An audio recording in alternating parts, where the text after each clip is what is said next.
antes que nada quisiéramos agradecer a todos ustedes la presencia. La presencia de ustedes para nosotros nos va a dar más ánimos en seguir en esta lucha.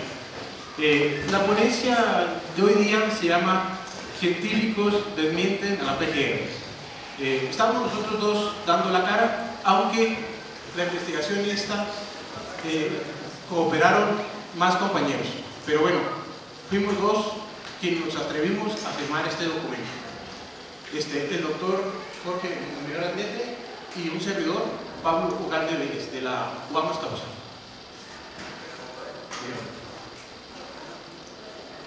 ¿Cómo empezar con este documento con ustedes?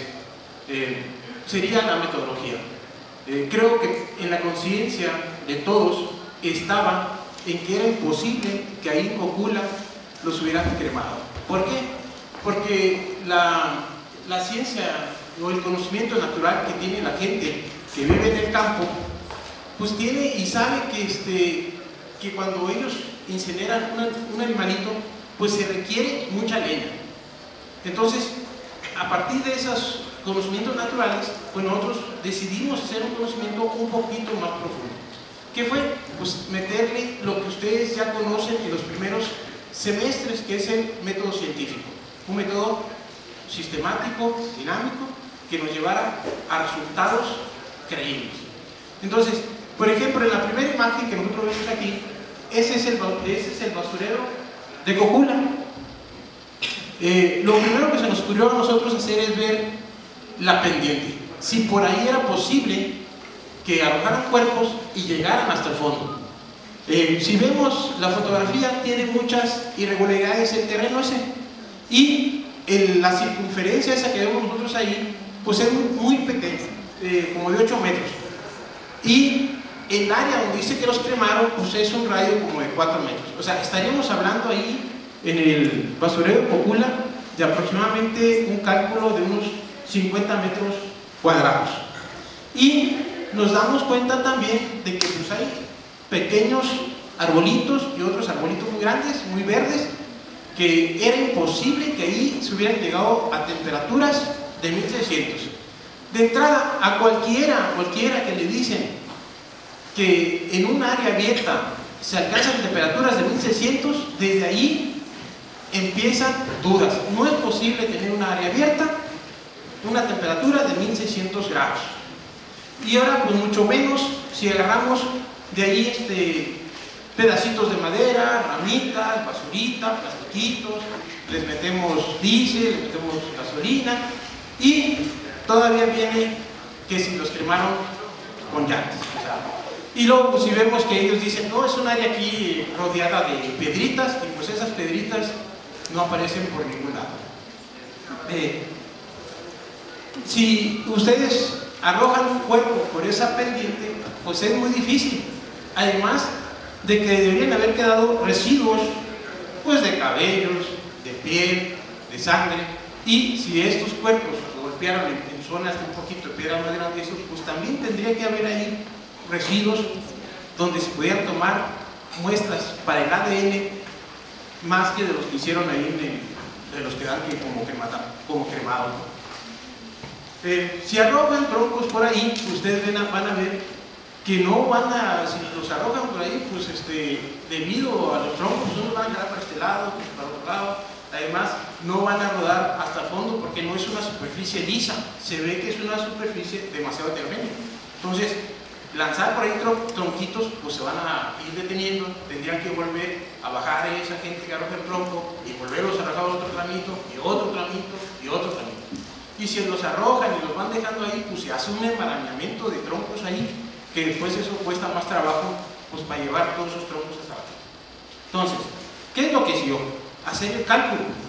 ¿Cuántas toneladas se necesitan de madera para cremar a 43 personas aquí? Bueno, cadáveres. Entonces, el cálculo nos da 33 toneladas. Si nosotros acomodamos o hacemos los arreglos de esas 33 toneladas, el área que nosotros requeriríamos sería de aproximadamente 500 metros cuadrados. Estaríamos diciendo que necesitaríamos un arreglo unos 3 arreglos que ocuparían un área de 18 metros de ancho por 26 metros de largo. Ahí no cabe ese arreglo en ese basurero de Cocula. Miren, nos dimos a tarea de estar investigando. La India aproximadamente quema 7 millones de cadáveres al año, donde aproximadamente utiliza para cada cadáver 500 a 600 kilogramos de madera. Entonces, pónganse ustedes a ver esto, o sea, ¿dónde están los macheteros que cargaron esas 33 toneladas y que las llevaron hasta el basurero de Cocula y descargaron todo eso? ¿Cuántas personas requerimos para hacer ese arreglo de 500 metros cuadrados aproximadamente? Y luego, si ustedes estuvieron levantando troncos por ahí, pues es obvio que tiene que haber las cáscaras o pedacitos de troncos de madera por ahí, cosa que hasta ahorita la PGR no ha dicho que ha encontrado. ¿Qué sería? La que sí. Miren, ahí son 3 llantitas que se están quemando. Esa es otra cosa que a mí me llama mucho la atención. Si los cremaron con llantas, aproximadamente tendrían que haber utilizado unas 1000 llantas. Pero además, la temperatura que manejan ellos, que ahí se alcanzó de 1600 grados, quería decir que el reforzamiento que llevan las llantas, que es un acero de alto contenido de carbono, tendría que estar líquido. El acero de alto contenido de carbono, debido a que nosotros ese carbono, entre más carbono le vamos metiendo al acero, su temperatura de fusión va disminuyendo. Entonces, a 1600 grados, aunque hubiera sido un acero bajo carbono, tendría que estar líquido. O sea, de cada llanta nos aporta aproximadamente 2.5 kilogramos. Si fueran aproximadamente 1000 llantas, pues estaríamos hablando de 2 toneladas y media. 2 toneladas y media de un charco de acero que tendría que estar ahí, si es que alcanzaron las temperaturas que ellos dicen, de 1600. Y si no, pues tendrían que haber 2 toneladas y media ahí de acero. No unos pedacitos de alambre como nos manejan ahí, ¿no? Ah, sí, habíamos ahí unos pedacitos de alambre y todo lo que se encontró. Entonces, ¿qué otra cosa nos lleva a nosotros a pensar que ahí no se cremaron? De que, por ejemplo, si usaron madera, usaron llantitas y todo eso, pues si el acero estaba líquido, ¿dónde quedaron los residuos de huesitos? Pues tenían que haber estado incrustados ahí en ese charco de acero. No es como agarrar esos huesitos y sacarlos. Si estaban incrustados en acero, no es tan fácil de arrancar esos huesitos y pulverizarlos, como ellos decían, ahí con las rocas. Y después agarrar y tirarlos al río San Juan. Si no eran pasitas que usted pueda sacar ahí como en un panque. Esas son las cosas que a nosotros nos llevan a pensar que fue imposible que ahí los hayan cremado. Le cedo la palabra al doctor Jorge Montemayor.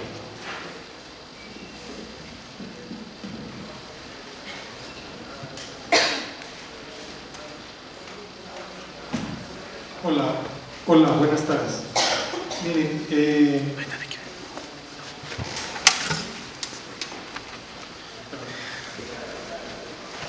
pues resulta que con los argumentos que acabamos de escuchar queda muy claro que no pudo haber sido ahí realizada la cremación con los elementos que ellos manejaban, porque en ese lugar no se permite la quema de llantas, entonces ya no se arrojan 1000 llantas. ¿De dónde las trajeron las 1000 llantas? Y la madera, pues aquí en México no se acostumbra a cremar cadáveres a la leña, y los leños son más o menos de 4 pulgadas de diámetro, que es el óptimo para que se alcance una temperatura estable de alrededor de 900, 1100 grados centígrados sostenida en un área grande, y que dure suficiente tiempo como para que se realice la cremación a cielo abierto. Si fueran ramitas así como los brazos de mis dedos, pues se alcanzan temperaturas altas, pero dura escasos minutos el incendio porque se consume muy rápido. Y si son troncos muy grandotes, pues la temperatura es muy baja, aunque el incendio pueda durar muchísimas horas. El óptimo para cremar son 4 pulgadas de diámetro. Si los iban a cremar a la leña, pues tenían que haber identificado árboles, cortado, esperado que se secaran varios meses, llevarlos ahí. Entonces no es trivial, simplemente es una fantasía. Ya lo hemos dicho, pues lo repetimos. Y con las llantas, pues vieron el humito que se desprende de 3 llantitas, pues imagínense 1000 llantas, cada una pesa 10 kilogramos y 7 kilogramos de ellas es un plástico con poder calorífico equivalente a su peso de gasolina.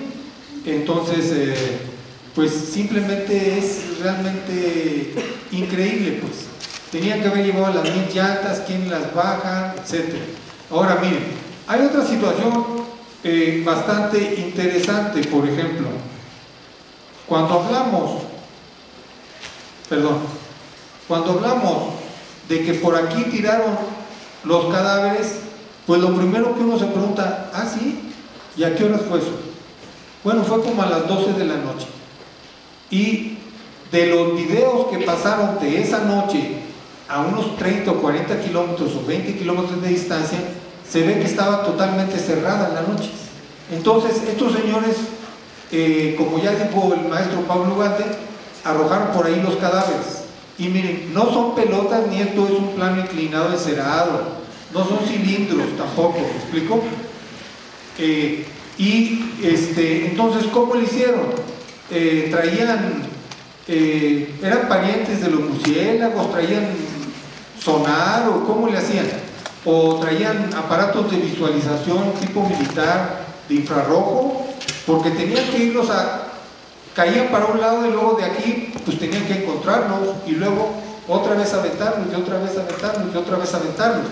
Y de todo lo que decimos se pueden hacer experimentos de lo que valga la pena, porque donde está la primera y segunda ley de la termodinámica o la conservación de la masa, pues no hay que hacer los experimentos, y ya hemos hecho miles y millones de experimentos en más de 150 años, y cada uno de los aparatos que traemos por aquí cerca pues refuerzan la primera y segunda ley de la termodinámica a cada instante y lo seguimos usando. Eso no se pone en duda. Entonces, hubieran acabado exhaustos 3 personas, pero digo, pues ni que fueran Superman o cómo lo hicieron, y aún 10 personas lo hubieran podido hacer en toda la noche y hubieran acabado de más exhaustos. Entonces, si no pudieron ser cremados ahí, porque miren, cosas que de repente no, perdón que regresemos un poquito, pero bueno, así es esto, los científicos le damos vueltas a las cosas hasta que se resuelven. Miren, vean este fondo, toda esta zona es verde, de hierbitas muy chiquitas por acá, aquí unas más grandecitas, y estos son árboles. Y la zona donde está calcinado el suelo es una zona por aquí. Y cuando medimos son 2 metros de diámetro. Y cuando vemos que fueron ahí los papás de los muchachos desaparecidos forzados de Ayotzinapa, pues también nos dijeron que era del orden de 4 metros de diámetro. Ahora, fíjense una cosa aquí, los que son biólogos, ¿verdad? Aquí en toda esta zona hay mucho material de vegetal vivo. Y estamos hablando que es el 16 de noviembre del año pasado, escaso mes y medio, mes y una semana de los lamentables supuestos hechos, por lo menos de la matazón de 7 gentes y del rapto de estos muchachos. Entonces estamos hablando que es muy poquito tiempo. Ahora, vamos a suponer, sin conceder, como dicen los abogados, que alcanzaron ahí 1600 grados. Bueno, tendría que haber venido un demonio mayorcito que Caran, pues para ver cómo le hacía para levantar esa temperatura, que a cielo abierto es imposible sostenerlo con los elementos que ellos mencionan, que son elementos orgánicos. Imagínense, 1600 grados. Nosotros tenemos estudios realizados por especialistas en fuegos de Estados Unidos y de Europa que muestran que hay una afectación del suelo hacia abajo de muchas formas. Por ejemplo, toda la materia vegetal que está hacia abajo pues se calcina en un tramo de 10-15 centímetros. El material que conforma el suelo se compacta y las semillas que quedan en una zona de alrededor de 10-15 centímetros se tuestan, no pueden generar nuevas plantitas. Entonces, 1600 grados, todo esto debiera verse negro, y por el tamaño del área, que es más grande que esto, no debería haber ninguno de estos árboles. Todo esto debería estar negro, ¿sí? Y todas estas piedras, si hubiéramos ido, estarían rotas, ¿sí? Y si acaso aquí veríamos mechoncitos, pero del tamaño más pequeños que mi mano, uno por aquí, otro por acá, otro por acá, otro por acá. ¿De qué origen? Si ya dijimos que están tostadas todas las semillas, pues es que llegan aves, llegan pajaritos, defecan, y si llevan algunas semillitas en su intestino que no hayan sido digeridas, pues de ahí surge la vida vegetal. Es un mecanismo que todos los biólogos saben, ¿no? La población vegetal de islas volcánicas que son de nueva creación. Entonces, esta foto desmiente por completo los 1600 grados. Es absoluta y totalmente falso que pueda haber, no nada más 1600, ni siquiera 900 en todo este año, ¿sí? Ahora, hay otro problema. Un experto en incendios menciona, prevención de incendios, por cierto, menciona que a cielo abierto con materiales orgánicos y hogueras de menos de un metro de diámetro, no puede haber más de 900 grados. Y si es mayor a un diámetro de 1 metro, entre 1100 y 1200 la temperatura máxima. Ahora, que no nos vayan a engañar hay una diferencia entre quemar y cremar, compañeros. Por favorcito, tengámoslo muy, muy claro. Si hay un cadáver humano y le ponemos un cuartito de aceite comestible, tantita gasolina, algo así, y le prendemos un cerillito, pues se prende y se va a consumir todo. ¿Por qué? Pues porque resulta que el 30% de la materia seca, o sea, quitando el 60% que es agua, o 80%, el 30% de la materia seca es grasa, y entonces tenemos combustible suficiente para que casi con un pequeño agente pues se consuma todo lo que es proteína, tendones, etc. Los biólogos de por acá saben las nomenclaturas con más detalle. ¿Qué es lo que restaría? Huesos chamuscados, pero esos huesos chamuscados tendrían todavía colágeno y una serie de células dentro de su interior, tendrían toda su estructura que es muy resistente, producto de la evolución, y los huesos podrían aceptar este tipo de esfuerzos de flexión o de torsión sin romperse, y serían equivalentes a los juguetitos de plástico que reciben martillazo y martillazo y martillazo, absorben la energía pero no se rompen. En cambio, cuando los cremamos, lo que hacemos es retirar toda la materia orgánica, hacemos que hay una serie de procesos que se llama recristalización, densificación, etcétera, se vuelven más cortitos, mucho más duros, más rígidos, pero por lo mismo más frágiles. Y entonces, igual que el vidrio, compañeros, que es más rígido y más duro que el plástico, pues con cualquier golpecito se va rompiendo. En el caso de los huesos no es con cualquier golpecito, es una cerámica realmente muy resistente. Y no por nada los huesos crudos sabemos que duran millones de años, porque por algo conocemos a los dinosaurios. Y lo que se busca con la cremación es eliminar rastros, ¿de acuerdo? Bueno, ya, miren, digamos aquí teníamos las piras romanas, cómo creman a bebitos acá en Nepal, cómo le hacen los pobres cremando cadáveres en la India, y cómo lo hicieron aquí con un camión de muchachitas que se desbarrancó, 15 estudiantas de la India, y pues los agarran y los ponen todos en filita, y vean que es una distancia considerable, 15-20 llantas, el humo es bastante considerable. ¿Por qué? Pues porque hay emisión de grasas y cabellos quemándose, que no se queman totalmente y hay emisión de olores. Y bueno, ahora, ¿qué es lo que sabemos? Nos queda muy claro que puede haber varias posibilidades. Una, que estén vivos, compañeros. ¿Por qué? No es ilusión. Es que si ustedes se acuerdan de este jueves que acaba de pasar al jueves anterior, o sea, hace como 14, 16 días, hubo una noticia de que en una zona muy cercana a Cocula, que tiene nombre de mujer la zona, encontraron una cueva donde tenían 23 personas de distintas edades vivas, secuestradas y esperando el rescate, ¿me explico? Y algunas tenían ahí 40 días. Entonces la posibilidad de que estén vivos no es despreciable, ya sea que los hayan secuestrado con algún motivo privado o ya sea que los tuviera el ejército. Los parientes de los estudiantes dicen que consideran que es posible que los haya secuestrado el gobierno porque pues la situación en el país está muy inestable. Hay 70 millones de mexicanos en la extrema pobreza, ¿sí? 8 o 9 millones de muchachos entre 18 y 30 años ni estudian ni trabajan, etcétera, etcétera, ¿no? Y bueno, el presupuesto pues ya saben cómo va. Entonces, que los estaban posiblemente acusando de estar organizando guerrillas, aunque los estudiantes nunca han traído armas ni han dicho que van a organizar guerrillas, pero es otra posibilidad. Pero en fin, entonces, que estén vivos, ¿sí? O que los hayan cremado, ¿sí?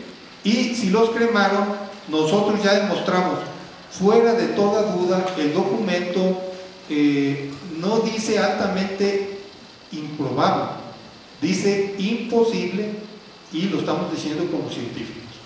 Y a mes y medio no hemos recibido ninguna observación crítica, sino más bien observaciones positivas. Y además nosotros le lanzamos el reto el día 11 de diciembre a los peritos de la PGR y pues no los vemos ni los hemos visto. Digo, hemos visto a sus emisarios de gobernación, de la presidencia, de los militares, que se acercan a amenazarnos de muerte, digo, varias veces, muchas. Pero no son tontos, nos amenazan de diferentes formas. Pero bueno, aquí estamos y ya pasamos la primera ola, ¿no? Entonces todo indica que se van a tener que aguantar con nosotros y nos van a tener que inventar un empujoncito en el metro, un carro que pase y se suba a la banqueta, ¿me explico? Cositas así, me voy yo en un viaje de carretera por auto, pues no la voy a contar con ellos, o sea, ya no voy a poder viajar en carro, ¿me explico? Miren, entonces tiene que haber sido cremados, si no están vivos, tiene que haber sido cremados.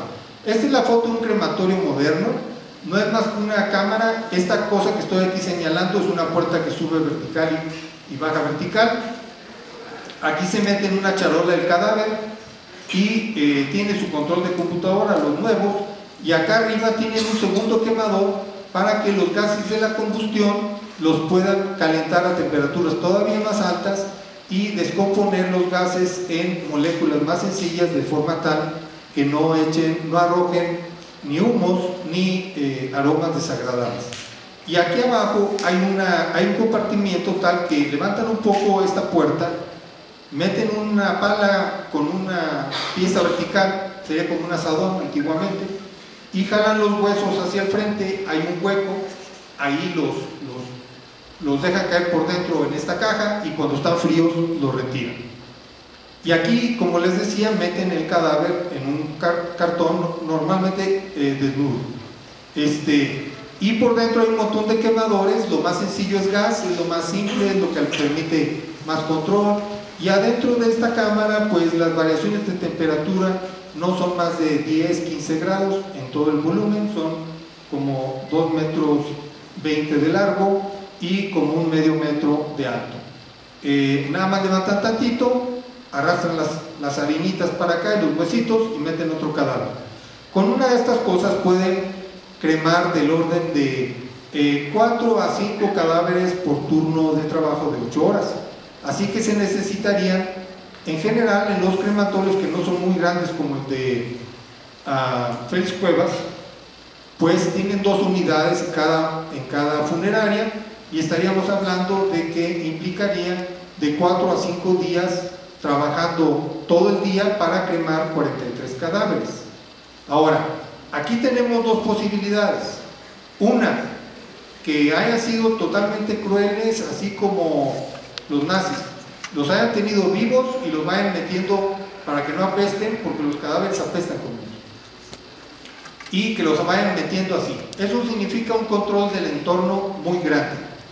Así que una crematoría privada, pues obviamente no permite tener a la gente encarcelada ahí mientras los van matando y los van metiendo a la crematoría, al horno crematorio. La otra posibilidad es que los hayan matado a todos y tuvieran una morgue, y los tuvieran ahí enfriados o congelados y los vayan sacando de a poquito en poquito. Yo pregunto, ¿quién tiene esa capacidad? ¿Sí?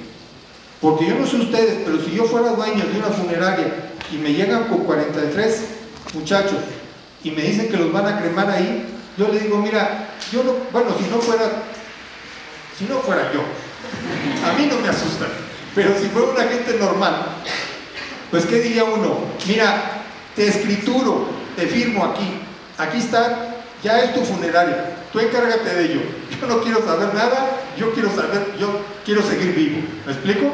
Es lo que la gente normal haría, por eso tenemos una dictadura encima. ¿Me explico?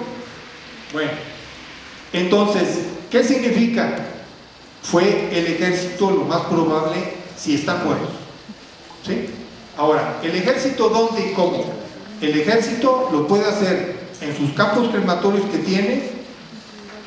Acuérdense que nosotros fuimos los primeros que dijimos eso, ya en estos tiempos y en relación a este asunto, recientemente, y nos contestaron, eso lo dijimos el 4 de enero, el jueves, que fue creo el 7 o el 8, nos dijo la Sedena, yo no tengo crematorio.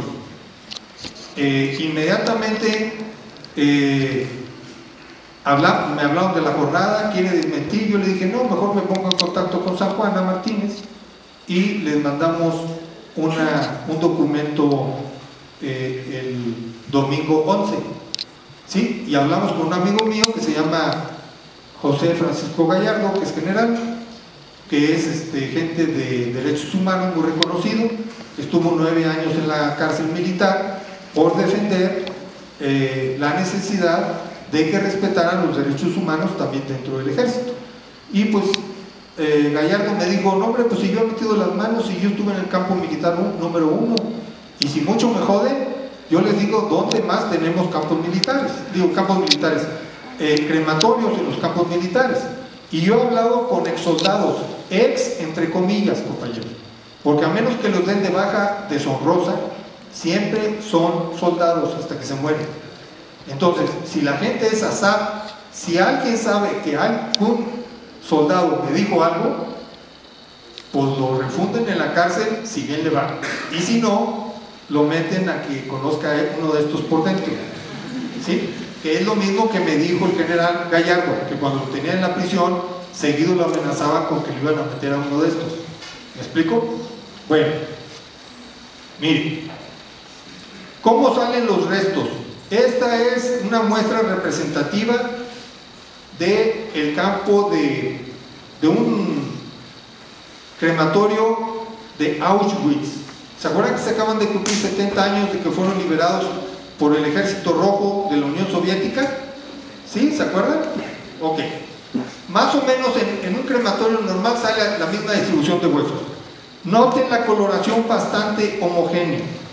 Y noten que si acaso en esta zona se ven más grisecitos, pero es por la cuestión de la iluminación. Fíjense que todos están bastante homogéneos en color. Ahora, que los tocas y se desbarataban como talco. Bueno, pues yo no sé de qué estaría hablando el señor procurador, porque desde siempre se ha necesitado para hacerlos talco arenita, no harinita, arenita. Un aparato que se llama cremulador. Este es un modelo antiguo que estuvo en Auschwitz, y aquí adentro es una cubeta que tiene unas navajas, que son estas, visto desde arriba. es un motor de alta potencia, tiene engranes y lo que sea, aquí está la tapa. Entonces, aquí echamos los huesos y le damos velocidad. Se tardaban muchos minutos, los de ahora no tanto. ¿Ustedes creen que si se pudieran desaparecer los huesos y convertir en harinita, así como dijo el señor procurador, existirían los hornos crematorios? ¿Existirían estos aparatos para convertir los restos ya cremados en arenita? ¿Usted cree que los demás somos igual de estúpidos que él? Miren, aquí hay lo que yo les decía, desde 1940 y tanto se ponen por parejitas los hornos. Miren cómo los tenían en Auschwitz. Un carrito, otro carrito, aquí los llevaban, ya todo industrializado. Fíjense el control que llevaban. No hay que dejar que los militares aquí lleguen a este grado, hay que pararlos antes, tienen que respetar la Constitución. Hay que hacerlo respetar la Constitución.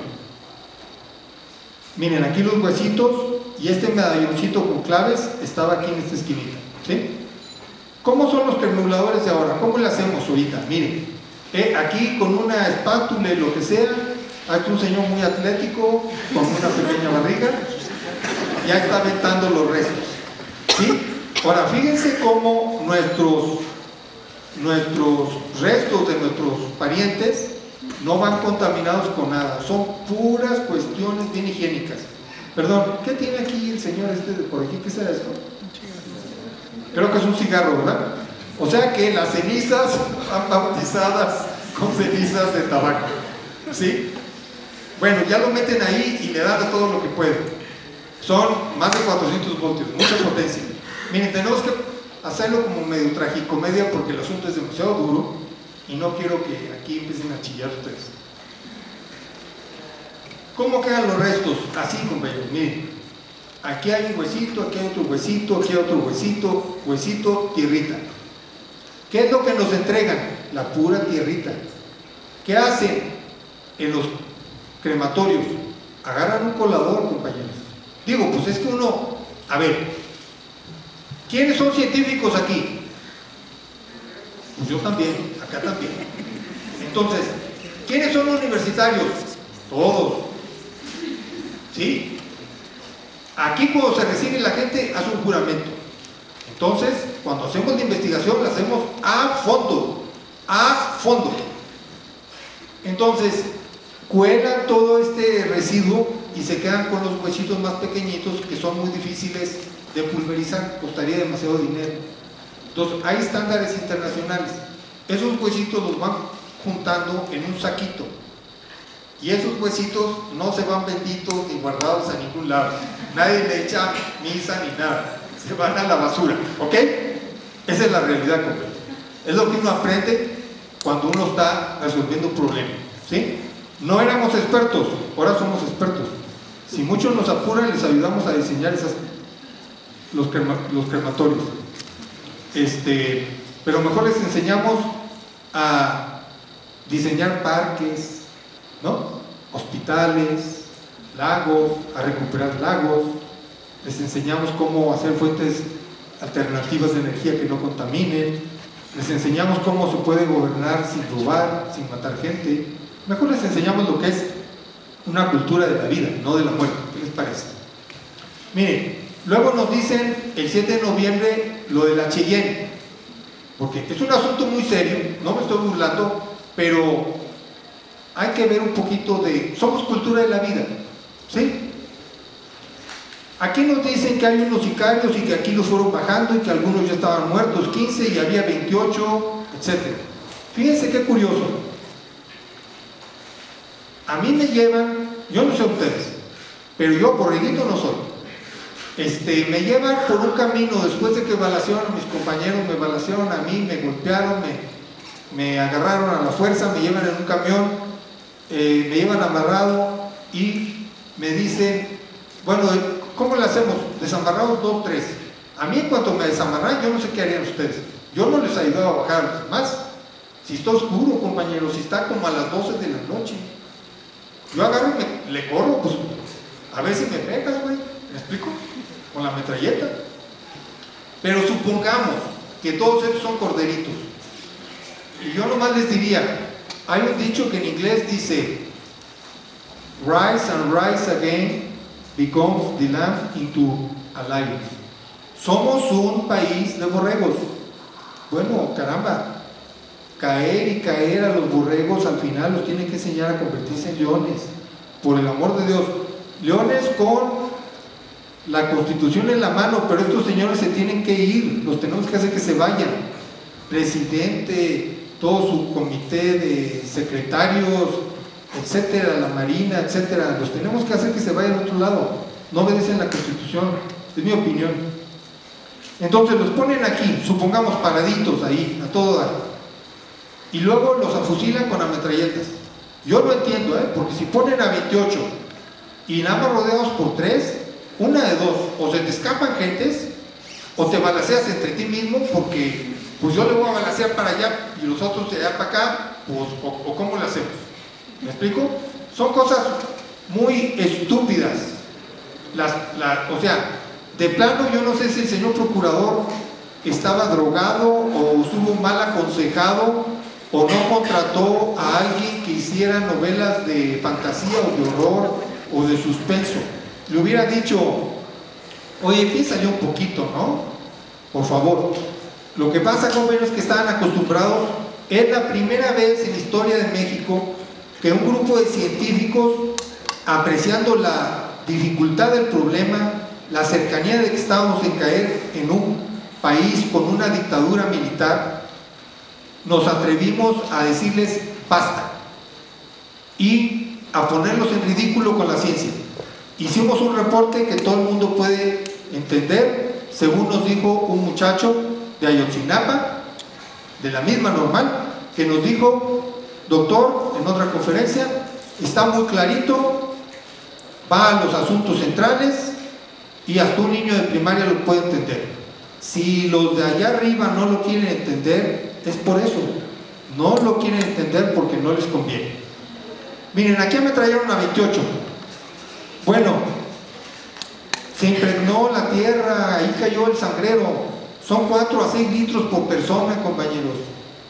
Y por múltiples balazos, pues yo creo que por lo menos la mitad de la sangre de todos los compañeros quedó aquí empapada, supongamos. Yo creo que están vivos, pero bueno. Y entonces dice uno, porque la chillena. ¿Y el ADN, apá? ¿Dónde está el ADN, apá? ¿Me explico? Es que son imbéciles, nos quieren ver la cara de imbéciles.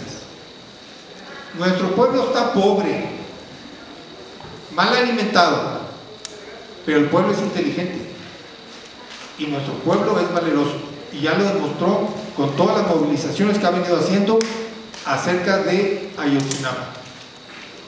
Miren, el método de la huella genética, pues ¿quién lo desarrolló? Pues Alex Jeffries en el 84.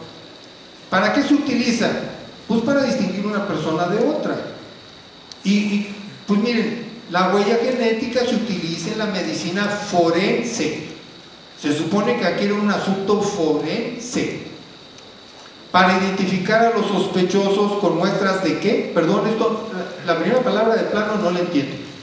¿Alguien puede gritar desde allá qué palabra es? Sangre, ¿verdad? ¿Y qué derramaron los supuestos jóvenes ametrallados allá arriba, arribita de donde está el vertedero? Pues sangre. ¿Por qué, hijos de su madre, nunca jamás la PGR buscó el ADN en una fuente de baja temperatura? ¿Por qué tuvo que ir a tirar el dinero en Innsbruck? Porque como los magos nos querían distraer, compañeros. Ahí, si los hubieran matado, podrían haber identificado por lo menos a 28 cadáveres. ¿Me explico? Porque los supuestos asesinos de estos tres muchachitos de por ahí serán arquitos, pero no asesinaron a nadie. Ahí no. A esos 43, no. Compañeros, esa sangre se infiltra. Ahí queda. Bueno, hay ocasiones en que si algún mamífero o algo, o animalitos, se comen eso, se lo llevan, pues las rocas, etcétera, quedan años ahí o meses. ¿Por qué no buscaron ahí? ¿O acaso los supuestos asesinos además traían una retroexcavadora para llevarse unas 3 o 4 toneladas de tierra con todo el valiosísimo ADN de baja temperatura? No. ¿Me explico? Bueno, o sea, eso no sé si les va quedando claro. Por otro lado, pues como dijo el maestro Pablo Ugalde, se te caen los zapatos cuando te están arrojando por ahí documentos, etcétera. O sea, simplemente nos quieren ver la cara de idiotas. Miren, aquí hay plantitas, aquí están las rocas, acá, o sea, ahora, vamos por evidencia circunstancial, compañeros. ¿Sí? Cuando los narcotraficantes asesinan, esto es lo que dejan. Miren, y la gente sí derrama sangre, ¿eh? A lo mejor el procurador dice que no derrama sangre la gente a balazos, pero no, miren. Sí derrama sangre. Y miren, los dejan así como racimitos, pobrecitos. Es una situación inhumana, pero esta es una de las formas. La otra es, los cuelgan de los puentes, compañeros. La otra que no pusimos aquí es la del pozolero, ¿no? Le ponen ácido y la fregada. Bueno, se preocuparon por el ADN aquí, les vale, si son los animales. Acá tampoco. ¿Por qué aquí lo pusieron en un pocito y miren los del forense? ¿Por qué? Porque de repente hay gente relativamente conocida que no quieren que alguien los identifique y le ponen un poquito de petróleo, no para borrar el ADN, sino saben los narcos que nadie se averigua qué ADN ni qué cosas, y nada más le queman la cara y le queman las huellas dactilares y ya no lo identifican. Y en otras ocasiones lo desmembran y lo tiran por todos lados para espantar a la gente.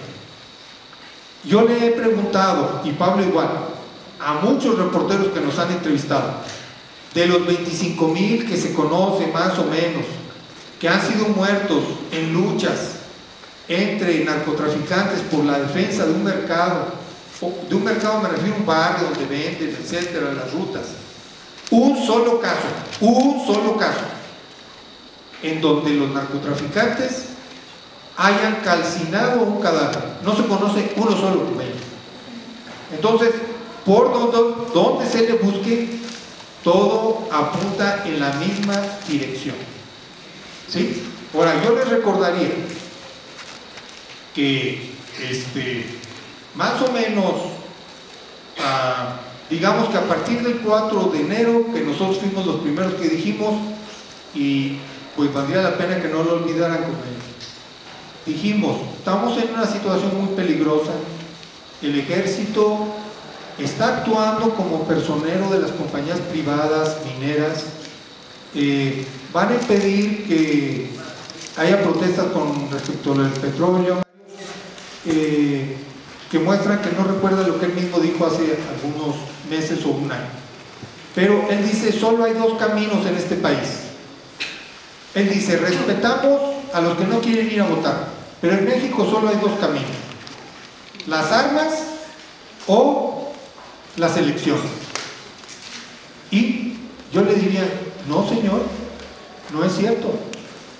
Está el camino constitucional, vamos a recuperar la vigencia de la Constitución y vamos a hacerlo con resistencia civil pacífica. ¿No nos hablaba él de Mahatma Gandhi hace tiempo? Y eso no es invento, funcionó en la India, funcionó en Sudáfrica, pero sí estamos cerca de que esta dictadura que sufrimos se convierta en una dictadura militar. De nosotros depende que no ocurra, compañeros. ¿Sí? Y yo no tengo 2 caras como Andrés Manuel. Lo que digo, lo digo y lo sostengo contra quien sea.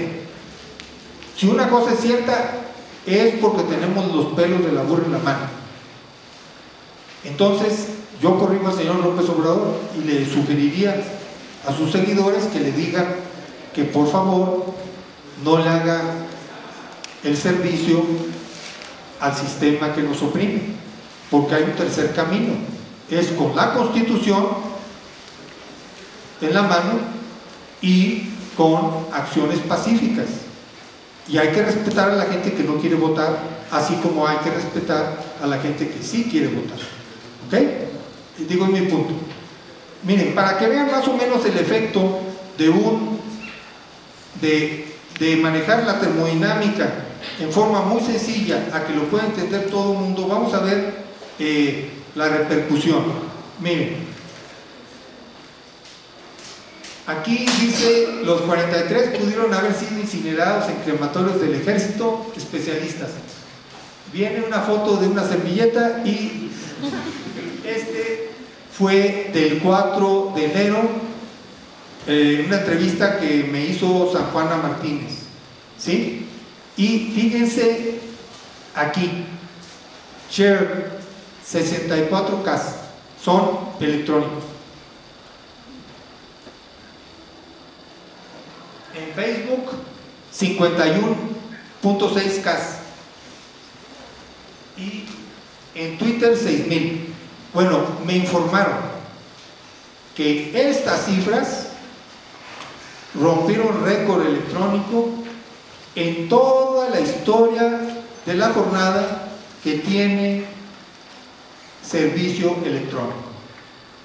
Uy, qué guapo el señor este. No, hombre, es el valor, compañeros, y es el peso de la ciencia, y es la acción de más de 50 reporteros que se la jugaron junto con nosotros en la conferencia de prensa, donde nos decía más de la mitad: doctor, pues a ver si sobrevive de aquí a mañana, tenga mucho cuidado. Y a Pablo igual, y a nuestro equipo igual. Pues aquí seguimos vivos, pero no nomás bastó que fuéramos valientes y tuviéramos la razón. La comunidad de periodistas nos apoyó, y compañeros, el primer documento calculamos que fue leído por entre 250,000 personas y 500,000 de personas, y después nos han seguido leyendo en estos números. Eso es lo que muestra, es un problema muy sentido por el pueblo. No nos hemos rajado, no nos vamos a rajar, y lo que muestra es que el pueblo está hasta la M. ¿Me explico? Miren, esto es después de que Murillo Karam dijo: estoy en la necia, el martes pasado. Él terminó de dar su conferencia a las 2:30 de la tarde, pues yo a las 3 ya estaba dando una conferencia a Telesur. Fíjense, a lo mejor no se alcanza a leer muy bien, pero aquí son 59,000 bajadas, aparte del programa normal. Desde la primera vez que nos subió Telesur, nos dijo: rompieron récord en Telesur, ¿sí? Aquí van 50,000, 60,000, y esto dura más o menos 10 minutos, ¿sí? No es muy usual, compañeros. Miren, algo súper inusual. El doctor Julio Muñoz Rubio me hizo el favor de invitarnos a dar una conferencia en el Centro Interdisciplinario de Investigación Centro de Investigación Interdisciplinaria de Ciencias y Humanidades, el 13 de enero. Miren, aquí hay 7,259 visitas, dura 54 minutos, y nada más descuéntenles un pelado. Cuando lo subió me dijo Julio: ya lo subí, y yo fui el primer menso que lo leí, ¿sí? Bueno, miren, es un asunto muy parecido a lo que estoy diciendo aquí. Duró 54 minutos, y que tenga 7,000 y tantas lecturas, o el otro casi 60,000, muestra que la gente es capaz de seguir un acontecimiento científico cuando tiene significado para la vida de un pueblo. Y muestra muchas más cosas. Muestra que la ciencia se puede aplicar, y que uno puede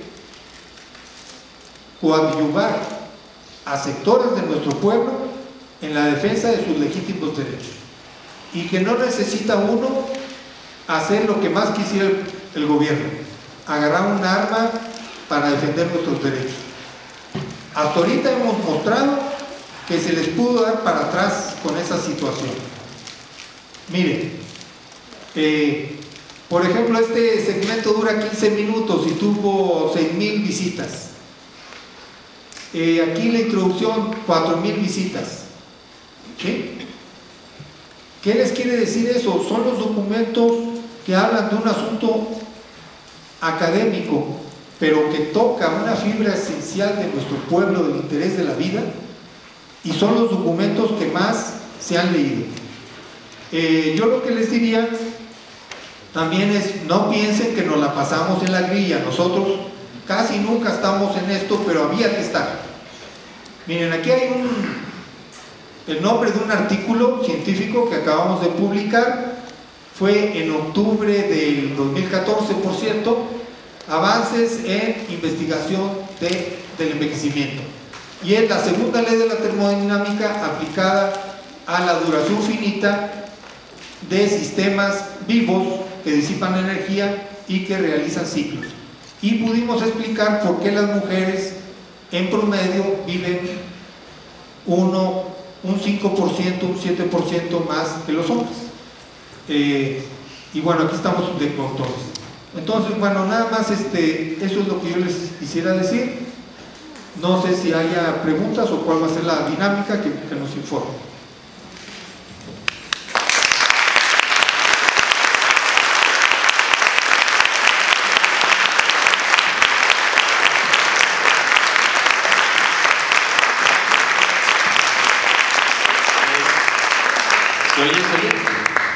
Bueno, antes de pasar a las rondas de participaciones, terminaremos con la participación del compañero José Martínez Cruz de la Comisión Independiente de Derechos Humanos.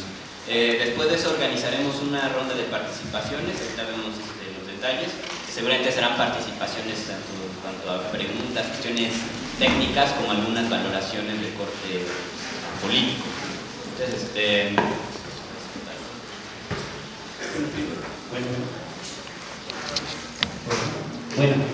Bueno, en primer lugar agradecer la invitación.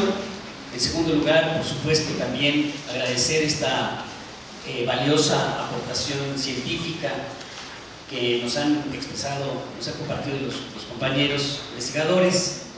Y en tercer lugar, por supuesto, el interés que ustedes tienen en este tema vital para nuestro país hoy en día. ¿Quién puede decir con plena certeza si están vivos o están muertos? Ese es el problema. ¿Quién? Efectivamente, la desaparición forzada es una tecnología del poder que busca justamente generar la incertidumbre. Ni vivos ni muertos. ¿En dónde están? Se les puede buscar y tal vez se les encuentre. Pueden pasar los años, pero se puede esclarecer histórica y jurídicamente. Desde los años 60 se diseñó esta tecnología del poder, el terror, para enfrentar a los movimientos insurgentes armados en México, sobre todo en Guerrero justamente, y en América Latina, destacadamente en Argentina, pero igual en Uruguay, Brasil, Chile, Colombia, prácticamente todo el cono sur latinoamericano, y en México se tiene documentado el primer caso desde 1969 por el Comité Eureka de familiares de presos perseguidos, desaparecidos y exiliados políticos, y en Guatemala inmediatamente en esa misma época, donde por cierto estudiantes universitarios de aquí de la UNAM, integrantes de una organización, fueron desaparecidos en Guatemala en esos años, en 1969 precisamente. Está sistematizada toda la investigación de lo que significa la desaparición forzada, en primer lugar por quienes lo sufren, por quienes lo padecen, por quienes lo han vivido directamente. ¿Quiénes son? Familiares. En muchas ocasiones no sabe uno que existen desaparecidos. ¿Por qué? Porque el objetivo justamente es sacarlos de la escena, es decir, que no existan, de la escena política, pública. ¿Quién lo hace? Pues lo hace el Estado. En el caso de Iguala, los compañeros lo han documentado de manera muy detallada, lo que puede ocurrir en diferentes escenarios, contraviniendo, contrarrestando, enfrentando, echando abajo, por supuesto, toda esta falsa teoría que explicó Murillo Karam. Entonces sabemos una parte de esa realidad, y lo sabemos en primer lugar por quiénes, no por la Procuraduría, que obviamente diseña toda una estrategia para ocultar, tergiversar, ocultar y tratar de justificar lo injustificable y además, para nosotros, inaceptable. Pero, ¿quiénes fueron los primeros que dijeron que el ejército había intervenido? Los propios estudiantes. Ahora están los testimonios, bueno, periodistas destacadísimas como San Juana y otros más, Telesur, síganlo, por supuesto, son muy importantes fuentes, pero muchos otros periodistas, y en primer lugar, ahí mismo en Guerrero, porque había periodistas. En el transcurso de los acontecimientos estaban periodistas. ¿Por qué? Sí, se callaron todos, pero no todos. No todos se callaron. ¿Por qué? Porque al día siguiente ya había conferencias de prensa en Guerrero y en Morelos, por ejemplo, porque ya teníamos todo un reporte de lo que habían dado a conocer los propios normalistas que se reunieron en ese momento y que empezaron a llamar por teléfono a los padres y madres de familia para decirles, está pasando esto. Y había, sobre todo, profesores, ¿no? Con el movimiento magisterial muy importante que hay en Guerrero, pues inmediatamente respondieron. Entonces, inmediatamente se empezaba a saber cosas. Por ejemplo, no se sabía que había 43 desaparecidos. La primera cifra fue aproximadamente 50. Fue la primera cifra de desaparecidos. ¿Por qué? Pues porque en primer lugar se hace una lista y en algunas ocasiones se repite el nombre, en ocasiones no llegaron todos los que tenían que llegar, etc. Ahora, pero en efecto, Ayotzinapa pudo documentar inmediatamente y alertar. ¿Por qué? Porque habían matado personas. Dijeron, ¿aquí participó quién? Participaron los policías. Entonces, por lo tanto, participan los policías y inmediatamente cuando están ocurriendo los hechos, participan los militares. Los militares de la 27 zona militar que tienen un historial de complicidad, de connivencia, de compadrazgo, de vinculación, de garantizar la impunidad de quienes trafican con las drogas, quienes son sicarios, etcétera, etcétera. Porque de alguna manera se han roto los límites entre quien comete ilícitos desde fuera del poder y quien comete ilícitos dentro del poder. Pero ya están totalmente rotas las fronteras entre legalidad e ilegalidad en todo el país, pero destacadamente en Guerrero, destacadamente en Iguala. Ahora, esto que se ha documentado mucho, porque efectivamente eso es empezar a romper con toda la tecnología del poder para imponer su concepción única de la historia, de la verdad jurídica y la verdad histórica, porque es descubrir que los desaparecidos tienen nombre, tienen rostro, tienen historias, a pesar de que les trataron de arrancar el rostro literalmente, ¿no? Es decir, desollarlos. Y que, por cierto, sobre ese caso no ha dicho una sola palabra la Procuraduría, a pesar de que medios de comunicación, de que redes sociales han mostrado toda la vida de su familia, de su hijo, de su esposa, de su pueblo. Y tenemos una continuidad histórica. Desde los años 70 desaparecieron, en el caso de Guerrero, el mayor número de personas por desaparición forzada. ¿Quién lo hizo? El ejército. Y hay los testimonios en primer lugar de las personas que lo vivieron, que lo sufrieron en la Sierra de Guerrero, destacadamente. ¿Por qué? Porque de los más de 600 casos que documentó el Comité Eureka, alrededor de 360 casos eran de Atoyac, de la Sierra de Atoyac de Álvarez en Guerrero. Todos los testimonios que pudimos rescatar desde el Comité de Familiares de Presos, Perseguidos, Desaparecidos y Exiliados Políticos, en síntesis, Eureka, están documentados, están mostrados. Después ha habido investigaciones históricas oficiales. Les recomiendo la publicación que hizo el Comité del 68 sobre el informe histórico de la Fiscalía Especial sobre movimientos sociales y políticos del pasado, porque recupera lo que fue el informe histórico que lo negaron, por supuesto, porque en última instancia se elaboró un informe histórico por un grupo interdisciplinario de investigadores y ese informe la Procuraduría lo negó. Dijo, no, eso es demasiado, ¿no? O sea, desde el punto de vista institucional, reconocer que la desaparición forzada implicó todo eso, es decir, la responsabilidad del Estado en su conjunto. Ahora, yo quisiera solamente detenerme en un aspecto que es el que me interesa destacar. El papel del ejército, de los campos militares y una respuesta positiva a que están vivos. No puedo estar seguro, por supuesto, ¿no? Pero les puedo decir varias cosas al respecto. La primera de ellas. Los campos militares, como lo dijo el general Gallardo, en efecto, al compañero Montemayor, los campos militares en este país tienen, además de esos infames hornos crematorios, tienen cárceles clandestinas. Bueno, tienen cárceles. En un principio incluso, el campo militar número 1, cuando se construyó, tiene una cárcel. ¿Y esa cárcel para quién es? Para los militares. Porque recuerden que en este país el fuero de guerra implica que los militares son juzgados por la milicia. Tienen la Procuraduría de Justicia Militar, ellos los investigan y los sancionan, y dentro de los campos militares tienen un lugar en donde los tienen a los militares. Pero desde los años 60, el 68, el mayor número de presos políticos, en primer lugar los llevaron al campo militar número 1. ¿A dónde? Pues a las cárceles del campo militar número 1. Ahí estuvieron días, semanas, y después fueron llevados ¿a dónde? A Lecumberri, ¿no? Fundamentalmente, que es en donde está ahora el Archivo General de la Nación. Y el Archivo General de la Nación tiene zonas restringidas, pero otras abiertas al público, a investigadores. Muchos han investigado, muchos hemos tenido la posibilidad de investigar. Y esos archivos asemejan los archivos del terror de Paraguay. Hay quienes decían, cuando investigábamos todo esto en los años 60, 70, decían, es que el gobierno no deja huella. Si desaparece alguien, no deja huella para no dejar rastros de que son responsables del gobierno.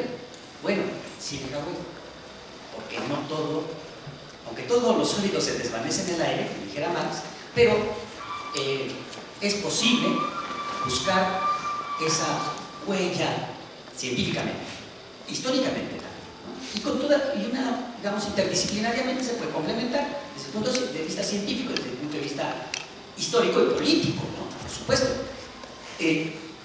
Ahí en esos archivos hay expedientes donde dicen claramente, el ejército llegaba a una comunidad, el Quemado, por ejemplo, en Atoyac, reunía a toda la gente, todos los hombres, no solamente mayores de edad, sino incluso algunos menores, pero hombres, los ponía en la cancha del poblado, el ejército los rodeaba y después los subía a helicópteros. ¿Se los llevó? ¿A dónde se los llevó?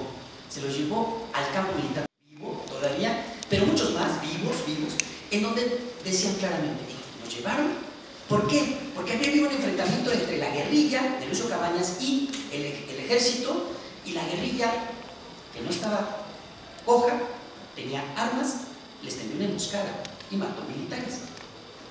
Y dejó a otros libres, por supuesto, en el arroyo oscuro. Y de ahí los persiguieron.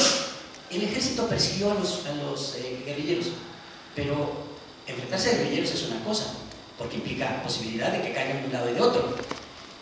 Entonces, ¿qué hacía el ejército? Pues el ejército arrasó comunidades. O sea, no encontraba a los guerrilleros. Los guerrilleros se subían a los árboles, se escondían en las barrancas y después les tenían emboscadas. Pues eran decenas, ¿no? Cientos tal vez. El Partido de los Pobres en su mejor época serían que 300, les parece. El ejército tenía 500 gentes armadas, pero el ejército tenía 10.000 o 20.000 militares ahí y no los podía acabar. Entonces, ¿cómo le hacían? Bueno, pues entonces fue a los pueblos y les decía, todos ustedes son cómplices. ¿Por qué? Porque viene una asamblea donde los científicos les vienen a explicar y después ustedes saben lo que ocurrió y después no lo van a decir. Bueno, ustedes sí lo van a decir. Pero en esa época les decían, y ustedes no dicen, no denuncian al ejército, no denuncian a los guerrilleros, al Partido de los Pobres, a la brigada a justicia Partido de los Pobres. Entonces, los reunía y se los llevaba. Y se los llevó al campo militar número 1. Se los llevó a varios lugares. Uno, el campo militar número 1. Dos, Pie de la Cuesta. Pie de la Cuesta es una base militar que está en Acapulco, en las orillas de Acapulco, que todavía ahora es un como fraccionamiento, una zona militar, pero ya no es base aérea. Pero durante tiempo, en ese tiempo de los años 70, era una base aérea. Ahí llevaban a la gente que bajaban de la sierra y ahí los tenían en el campo militar, en celdas, durante días, semanas, meses y años. Algunos otros los llevaban a la base militar de Santa Lucía, Estado de México. Otros se los llevaban a otras bases militares. Uno de ellos, la base militar, que era el 48 Batallón de Infantería del Ejército en Atoyac de Álvarez, en Guerrero. Ahí lo tenían, y ahí los tenían. ¿Cómo logramos tener toda esta información? Primero, por los sobrevivientes. ¿Por qué? Porque los familiares decían, nosotros los vimos cuando se los llevaron, y por lo tanto escribían cartas diciendo lo que sabían. Lo único que sabían era que se los habían llevado y que era el ejército. El ejército decía,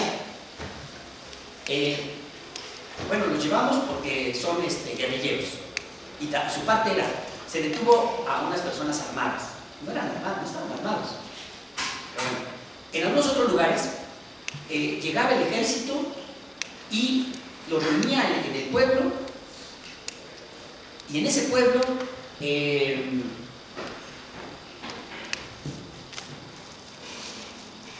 refugio, si mal no recuerdo se llamaba, en ese pueblo los reunió a todos y se los lleva, pero ahora van encapuchados, el ejército va encapuchados.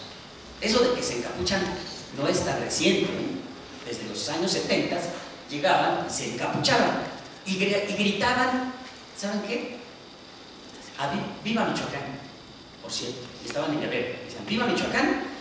Y disparaban ráfagas de metralleta y se llevaban detenidos. Entonces el pueblo decía, pues se los llevaron unas personas que llegaron en camiones militares, se cambiaron y llegaron al pueblo, los juntaron en el pueblo y después se los llevaron. El reporte del ejército está en los archivos, lo pudimos ver, y dice el reporte: se llegó a un lugar, encontramos a unas personas armadas y fueron sacados por una patrulla militar. Y dice, enviamos tantos paquetes, no dice nombres, no dice personas, dice paquetes. ¿Para qué? Para evitar que alguien que investigara, ¿no?, supiera que el ejército se había llegado detenidos a personas. Eran paquetes, había que borrarle la identidad. Tantos paquetes.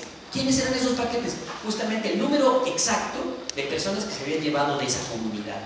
Ahora, pero rastreando los archivos del ejército, resulta que el ejército, cuando sale en una misión, dice cuántos camiones van, cuántas personas van, quién va al frente, cuántas balas les dieron, y después cuando regresa tienen que decir cuántas balas usaron, quién las disparó, de qué rifle salió, etcétera, etcétera. ¿Quieren buscarlo? Está en los archivos del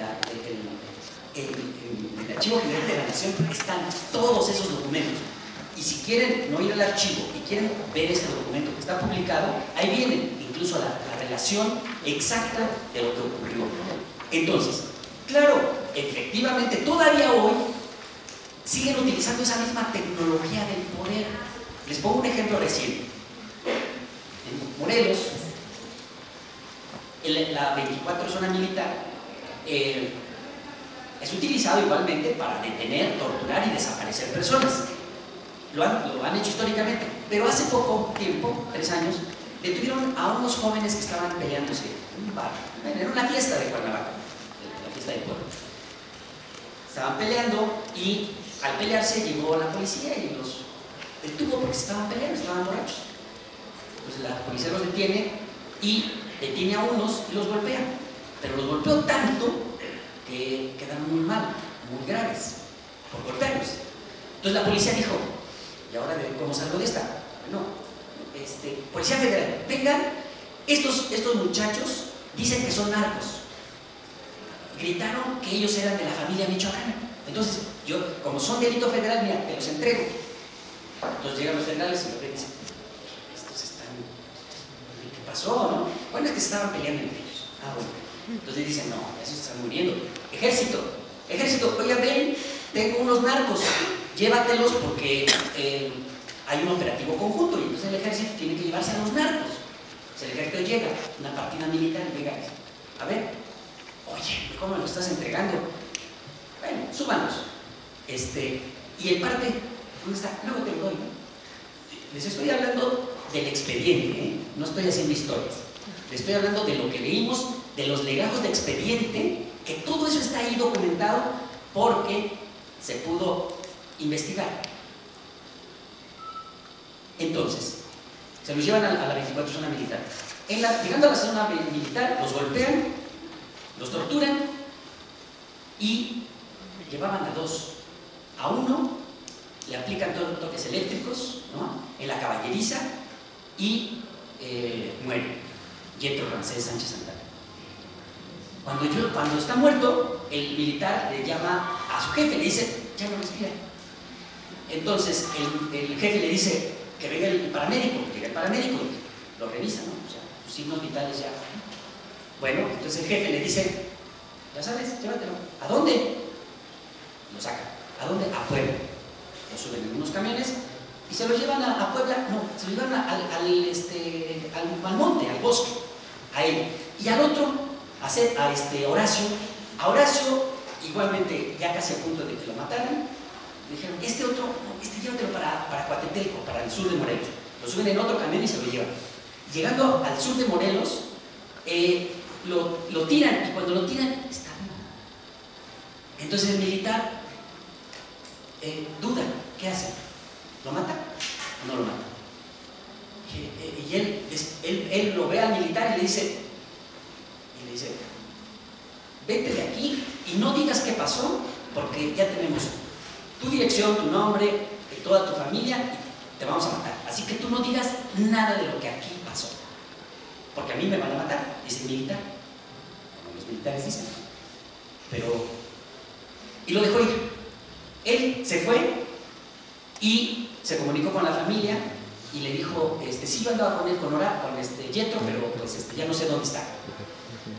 Pero le sobrevino, pues él era amigo, le sobrevino una crisis de conciencia y dijo, no, yo sí. A los 2 días, no inmediatamente, dijo, a los 2 días. Sí, bueno, yo digo que sí.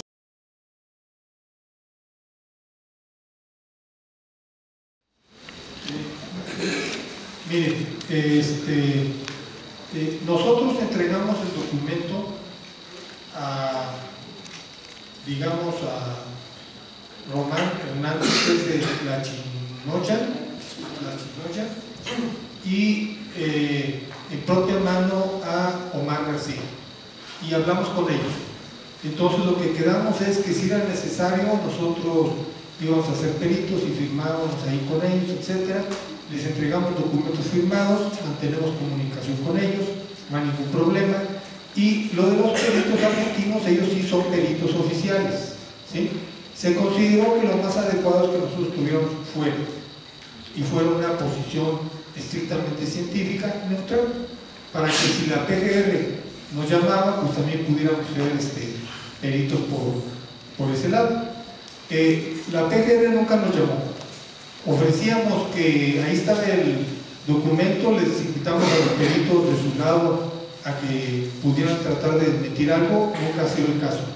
De las distintas universidades del planeta, hasta ahorita no nos han respondido negativamente. Estamos traduciendo el documento a distintos idiomas con ayuda gratuita y vamos a hacer una campaña.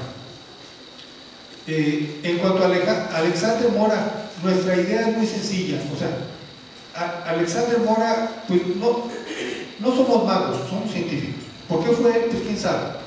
Pero lo que hicieron, claramente, así lo hemos dicho ya en varias ocasiones, el conjunto de huesos que ellos muestran corresponden a crematorio que opera más o menos, normalmente opera alrededor de 1100, 900, depende del modelo. Por la coloración de los huesos se pueden medir la densidad, se pueden hacer muchas cosas y todo todo nos daría elementos experimentales, en fin. ¿Qué es lo que sí pudo haber pasado? Nosotros sugerimos buscar 43 vivos, porque a cualquiera nos pueden arrancar con violencia un dedo y un molar. Entonces puede estar vivo. Si fuera el cráneo o la columna vertebral, alguna vértebra, pues estaríamos muertos. Entonces lo agarran, se lo quitan, lo sancochan en una hoguerita y lo meten en alguna de las 6 bolsas, que por cierto los peritos argentinos dicen que a ellos no les consta ni siquiera que los hayan sacado de las bolsas que estuvieron en el río de San Juan. Y ahí hay problemas, porque si no se cremaron en el basurero de Cocula, la PGR, el Ejército y la Marina tienen que explicar de dónde caramba obtuvieron los huesitos de Alexander Mora. Ahora, nosotros calculamos, miren, en crematorios modernos, de los 600,000 huesitos que sacaron según ellos, es imposible que uno solo tenga información genética. ¿Sí? Muy bien.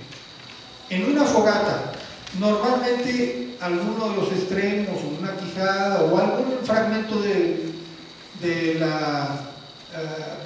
cuerpo de alguien mientras lo estás cremando se cae hacia una zona de baja temperatura, podría sacar algunos restos con ADN. Si consideramos que esos dos que están ahí son característicos de haber cremado un cadáver en una sola hoguera, pues tenemos dos problemas gigantescos. Miren, deberíamos obtener o del orden de 80 a 40 huesos en todo el conjunto que ellos observaron, o no encontrar ninguno. La probabilidad de que hayamos encontrado 2 huesitos con ADN en 600,000 huesos es más o menos equivalente a, yo iba a decir, y así lo dijimos en alguna ocasión, marcar un átomo y luego echarlo para afuera, pero no se puede marcar un átomo. Es más fácil decir, imagínense que agarramos un bote de leche de cartón, con cartón de 1 litro, y alguien va y lo pasea por toda la galaxia, la Vía Láctea. Es más fácil encontrar ese bote de cartón a que el procurador esté en los cielos. ¿Sí? Para que tengan una idea. Es un número, bueno, aquí sí lo saben, un número como 1 en 10 a la 54 o alguna cosa así. Está caramba. Pero como me dijo, y lo debo reconocer, hizo la pregunta adecuada, el periodista que se llama Federico ¿cómo se llama? Mont Giovanni o algo así. En fin, no recuerdo el nombre exacto. Me dijo, bueno, ¿cuál es la probabilidad de que los únicos 2 huesitos que tienen ADN pertenezcan a la misma persona? Y si uno hace el cálculo, es más o menos la probabilidad de encontrar 1 litro de leche en 1 billón de billones de universos como el que tenemos. O sea, simplemente se acerca muchísimo a lo imposible. Bueno, les podría decir en otro momento, no quiero les podría decir que en nuestra perspectiva lo de los narcos los invitaría más bien. Miren, hay una publicación que se llama mexicanosunidos.org.mx, que el gobierno lo ha tratado de tumbar varias veces, que siempre nos tumba el material, y que el gobierno gringo nos lo robó el Mexicanos Unidos hace como 5 años, y tuvimos que inventar de contaminación MX. Y ahí hay una hipótesis que se está viendo confirmada acerca de que el narcotráfico es un instrumento desde 1974 del gobierno de Estados Unidos, es una política de Estado. ¿Y para qué sirve? Y les invitaría a que ahí mismo en esa página vean otro documento que se llama El Doctor Mireles, el narcotráfico y el imperio yanqui. Para no robarle más tiempo a los demás compañeros, el que tenga interés en entender qué relación tiene la cuestión de los narcos con el capitalismo y demás, y pues coincido con la compañera. simplemente es una forma, como dijo Evo Morales, el capitalismo, el imperio encontró en el narco una herramienta para meternos desorden, meter armas y tener un pretexto militar para arrancarnos las riquezas minerales que tenemos y correr, matar, excluir a los pobladores de zonas ricas donde puedan ellos querer sacar adelante sus megaproyectos. Y este fue el caso acá.